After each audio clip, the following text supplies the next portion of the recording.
ಒಂದು ಕಡೆ ಸಂಕಷ್ಟದ ಜೈಲು, ನೆಮ್ಮದಿ ಇದೆಯೋ ಇಲ್ಲೋ ಗೊತ್ತಿಲ್ಲ. ಮತ್ತೊಂದು ಕಡೆ ನೆಮ್ಮದಿಯ ಸಂಭ್ರಮ. ಇನ್ನು ದರ್ಶನ್ ಜೈಲಿನಲ್ಲಿ ಕಷ್ಟಪಡುತ್ತಿದ್ದಾರೆ. ಆದರೆ ಹೊರಗೆ ಅವರ ಸಿನಿಮಾ ಡೆವಿಲ್ ಹೊಸ ದಾಖಲೆಯಲ್ಲಿ ಇದೆ. ಹೌದು ಬಾಸ್, ನಮ್ಮ ಕನ್ನಡ ಸಿನಿಮಾ ರಂಗದಲ್ಲಿ ಇತ್ತೀಚೆಗೆ ನಡೆದ ಘಟನೆಗಳನ್ನು ನೋಡಿದರೆ ನಿಜಕ್ಕೂ ಜೀವನ ಒಂದು ಸಿನಿಮಾ ಅಂತಲೇ ಅನಿಸ್ತಿದೆ. ನಟ ದರ್ಶನ್ ಜೈಲಿಗೆ ಹೋಗಿದ್ದು ಒಂದು ದೊಡ್ಡ ಶಾಕ್ ಆಗಿದೆ. ಅಭಿಮಾನಿಗಳ ಹೃದಯ ಮುರಿದ ಕ್ಷಣ ಅದು. ಆದರೆ ಅದೇ ಸಮಯದಲ್ಲಿ ದಿ ಡೆವಿಲ್ ಚಿತ್ರದ ಹೊಸ ಹಾಡು ಇದ್ರೆ ನೆಮ್ಮದಿಯಾಗಿರಬೇಕು ಬಿಡುಗಡೆಯಾಗಿ ಬರೀ ಕರ್ನಾಟಕವಲ್ಲ, ಬರೀ ಭಾರತವಲ್ಲ, ವಿಶ್ವದ ಮಟ್ಟದಲ್ಲೇ ದಾಖಲೆ ಬರೆದಿದೆ. ಇದು ಎಲ್ಲರಿಗೂ ಹೆಮ್ಮೆಯ ಕ್ಷಣ. ಇದರ ಬಗ್ಗೆ ಸಂಪೂರ್ಣ ಮಾಹಿತಿಯನ್ನು ತಿಳಿದುಕೊಳ್ಳೋಣ. ಅದಕ್ಕೂ ಮೊದಲು ವಿಡಿಯೋನ ಲೈಕ್ ಮಾಡಿ ಮತ್ತೆ ಸಬ್ಸ್ಕ್ರೈಬ್ ಮಾಡಿ. ಇನ್ನು ದರ್ಶನ್ ರವರು ಜೈಲು ಜೀವನದಲ್ಲಿದ್ದಾರೆ. ಅಭಿಮಾನಿಗಳು ಅವರ ಬಗ್ಗೆ ಬೇಸರದಿಂದ ಕಣ್ಣೀರು ಹಾಕುತ್ತಿದ್ದರೂ ಅವರ ಸಿನಿಮಾದ ಹಾಡು ಇದ್ರೆ ನೆಮ್ಮದಿಯಾಗಿರಬೇಕು ಬಿಡುಗಡೆಯಾದ ಕ್ಷಣದಿಂದಲೇ ಒಂದೇ ಸಂಭ್ರಮ ಶುರುವಾಯಿತು. ಇನ್ನು ಇದೊಂದು ಮೂವಿ ಸಾಂಗ್ ಅಂತ ಹೇಳೋದಕ್ಕೂ ಮುಂಚೆ ಇದೊಂದು ಫೆನಾಮಿನ ಆಗಿದೆ. ಏಕೆಂದರೆ ಕೇವಲ 24 ಗಂಟೆಯೊಳಗೆ ಈ ಹಾಡು 10 ಮಿಲಿಯನ್ ವೀಕ್ಷಣೆ ಪಡೆದುಕೊಂಡಿದೆ. ಇದು ಯಾವುದೋ ಸಣ್ಣ ವಿಷಯ ಅಲ್ಲ ಗುರು. ಇದು ಸಾಮಾನ್ಯವಾಗಿ ಬಾಲಿವುಡ್, ಟಾಲಿವುಡ್, ಹಾಲಿವುಡ್ ಹಾಡುಗಳ ಬಗ್ಗೆ ಮಾತನಾಡ್ತೀವಿ. ಆದರೆ ಇವತ್ತು ಕನ್ನಡದ ಒಂದು ಹಾಡು ವಿಶ್ವದ ಟಾಪ್ 5 ಸ್ಥಾನ ತಲುಪಿದೆ ಎಂದರೆ ಇದು ಕನ್ನಡದ ಗೆಲುವು, ಕನ್ನಡಿಗರ ಗೆಲುವು. ಹೌದು, ಕೇವಲ 24 ಗಂಟೆಯಲ್ಲಿ 10 ಮಿಲಿಯನ್ ವೀಕ್ಷಣೆ. ಈ ಅಂಕಿ ಅಂಶ ಬರೀ ಅಭಿಮಾನಿಗಳ ಪ್ರೀತಿಯಲ್ಲ, ಇದು ಕನ್ನಡದ ಶಕ್ತಿ. ಈ ಅಚೀವ್ಮೆಂಟ್ ಕನ್ನಡಿಗರ ಹೃದಯದಲ್ಲಿ ಹೆಮ್ಮೆಯನ್ನು ತುಂಬಿದೆ.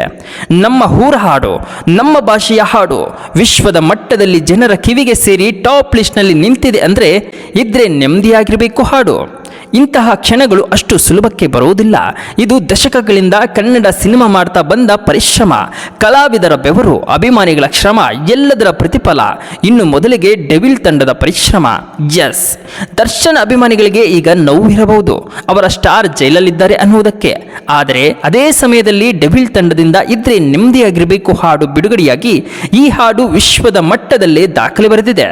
ಕೇವಲ 24 ಗಂಟೆಯಲ್ಲಿ ಆ ದಿನದ ಬಿಡುಗಡೆಯಾದ ಹಾಡಿನಲ್ಲಿ 10 ಮಿಲಿಯನ್ ವೀಕ್ಷಣೆ ಪಡೆದು ಹೊಸದಾದ ದಾಖಲೆ ಬರೆದಿದೆ. ಇದು ಕೇವಲ ದರ್ಶನ್ ಅಭಿಮಾನಿಗಳ ಗೆಲುವಲ್ಲ, ಇದು ಕನ್ನಡ ಸಿನಿಪ್ರಿಯರ ಸಂಭ್ರಮ. ಯಾಕೆ ಗೊತ್ತಾ, ಕನ್ನಡ ಸಿನಿಮಾ ಈಗ ಒಂದು ನೂತನ ಹಾದಿ ಹಿಡಿದಿದೆ. ಮೊದಲು ಸಾರಥಿ ಸಿನಿಮಾ ಕೂಡ ಇದೇ ರೀತಿ ದಾಖಲೆ ಬರೆದಿತ್ತು. ನೆನಪಿರಲಿ, ಸಾರಥಿ ಸಿನಿಮಾ ರಿಲೀಸ್ ಆಗುವ ಮುಂಚೆ ದರ್ಶನ್ ಜೈಲಿಗೆ ಹೋಗಿದ್ದರು. ಆಗಲೂ ಆ ಸಿನಿಮಾ ದಾಖಲೆ ಮಾಡಿತ್ತು. ಇದೀಗ ಮತ್ತೆ ಇತಿಹಾಸ ಮರುಕಳಿಸಿದೆ. ದರ್ಶನ್ ಸಂಕಷ್ಟದಲ್ಲಿರುವಾಗಲೇ ಅವರ ಸಿನಿಮಾದ ಹಾಡು ವಿಶ್ವ ದಾಖಲೆ ಬರೆದಿದೆ. ಇನ್ನು 2011ರಲ್ಲಿ ಬಂದ ಸಾರಥಿ ಚಿತ್ರ ಕನ್ನಡ ಸಿನಿಮಾಗೆ ಹೊಸ ಬಾಗಿಲು ತೆರೆಯಿತು. ದರ್ಶನ್ ಆ ಸಮಯದಲ್ಲಿ ಕಷ್ಟದಲ್ಲಿದ್ದರೂ ಅಭಿಮಾನಿಗಳು ಅವರಿಗೆ ಬೆಂಬಲವಾಗಿ ನಿಂತು ಸಿನಿಮಾ ಬ್ಲಾಕ್ ಬಸ್ಟರ್ ಆಗಿ ತೋರಿಸಿದರು. ಇವತ್ತು 2025 ಮತ್ತೆ ಅದೇ ಇತಿಹಾಸ ಬರೀ ಹಾಡಿನಲ್ಲೇ ಸೃಷ್ಟಿಸಿದೆ. ದರ್ಶನ್ ಸಂಕಷ್ಟದಲ್ಲಿದ್ದರೂ ಅವರ ದಿ ಡೆವಿಲ್ ಸಾಂಗ್ ಇದ್ರೆ ನೆಮ್ಮದಿಯಾಗಿರಬೇಕು ವಿಶ್ವದ ಮಟ್ಟದಲ್ಲಿ ಹೆಸರು ಮಾಡುತ್ತಿದೆ. ಇದು ನಿಜಕ್ಕೂ ಅಭಿಮಾನಿಗಳ ಪ್ರೀತಿಯ ಜ್ವಾಲೆ ಅಂತಲೇ ಹೇಳ್ಬೋದು. ಇನ್ನು ಬಾಸ್, ಇದನ್ನು ಬರೀ ಒಂದು ಹಾಡಿನ ದಾಖಲೆಯಂತೆ ನೋಡಬಾರ್ದು.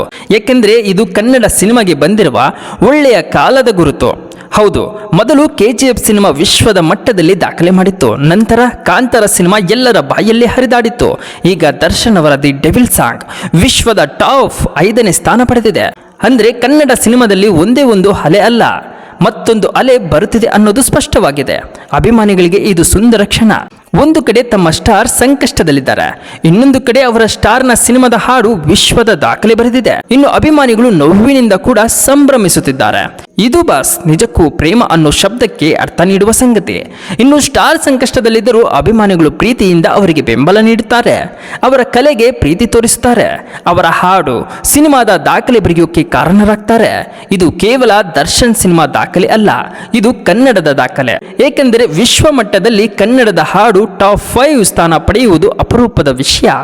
ಇದನ್ನು ಕೇಳಿದಾಗ ಕನ್ನಡಿಗರು ಹೆಮ್ಮೆಯಿಂದ ಹೇಳಬಹುದು, ನಮ್ಮ ಭಾಷೆ, ನಮ್ಮ ಕಲಾವಿದರು, ನಮ್ಮ ಸಿನಿಮಾ ಇಂದು ವಿಶ್ವ ಮಟ್ಟದಲ್ಲಿ ಗುರುತಿಸಿಕೊಂಡಿದೆ ಎಂದು. ಇದು ಹೊಸ ಪೀಳಿಗೆಯ ಸ್ಫೂರ್ತಿ. ಇನ್ನು ಮುಂದೆ ಕನ್ನಡದಲ್ಲಿ ದೊಡ್ಡ ಸಿನಿಮಾಗಳು, ದೊಡ್ಡ ಹಾಡುಗಳು ಬರಲು ಇದು ಒಂದು ದಾರಿಯಾಗಿದೆ. ಇನ್ನು ಬಾಸ್, ಇದು ಕೇವಲ ಒಂದು ಹಾಡಿನ ಸಂಭ್ರಮವಲ್ಲ, ಇದು ಒಂದು ಭಾಷೆಯ ಸಂಭ್ರಮ. ಇದು ಕನ್ನಡದ ಹೆಮ್ಮೆ. ದರ್ಶನ್ ಸಂಕಷ್ಟದಲ್ಲಿದ್ದರೂ ಅವರ ಕಲೆ, ಅವರ ಸಿನಿಮಾ ಜನರಿಗೆ ಸಂತೋಷ ನೀಡುತ್ತಿದೆ. ಇದು ಕಲೆಯ ಶಕ್ತಿ. ಅದಕ್ಕಾಗಿ ನಾವೆಲ್ಲರೂ ಸೇರಿ ದಿ ಡೆವಿಲ್ ತಂಡಕ್ಕೆ ಅಭಿನಂದನೆ ಹೇಳೋಣ. ಕನ್ನಡ ಸಿನಿಮಾಗೆ ಇಂತಹ ದಾಖಲೆಗಳು ಮತ್ತಷ್ಟು ಬರಲಿ. ಪ್ರತಿ ಬಾರಿ ವಿಶ್ವ ಮಟ್ಟದಲ್ಲಿ ಕನ್ನಡದ ಹೆಸರನ್ನು ಎತ್ತಲಿ. ಇನ್ನು ಬಾಸ್, ಅಂತಿಮವಾಗಿ ಹೇಳಬೇಕಂದ್ರೆ, ಸಂಕಷ್ಟ ಬಂದರೂ ಸ್ಟಾರ್ಗಳನ್ನ ಯಾರೂ ತಡೆಯೋಕೆ ಆಗಲ್ಲ. ಕನ್ನಡದ ದಿ ಡೆವಿಲ್ ಸಾಂಗ್ ಇದಕ್ಕೆ ಜೀವಂತ ಸಾಕ್ಷಿ. ಇನ್ನು ಇದೇ ನೆಮ್ಮದಿಯಾಗಿರ್ಬೇಕು ಸಾಂಗು ಮಾಡಿರುವ ಹೊಸ ದಾಖಲೆ ಕೇಳಿ ನಿಮಗೇನಿಸ್ತು ಅನ್ನೋದನ್ನ ಕಾಮೆಂಟ್ ಮಾಡಿ ತಿಳಿಸಿ. ಹಾಗೆ ವಿಡಿಯೋ ಇಷ್ಟವಾಗಿದ್ರೆ ಲೈಕ್ ಮಾಡಿ, ಶೇರ್ ಮಾಡಿ, ಮತ್ತೆ ಸಬ್ಸ್ಕ್ರೈಬ್ ಮಾಡಿ. ಧನ್ಯವಾದಗಳು.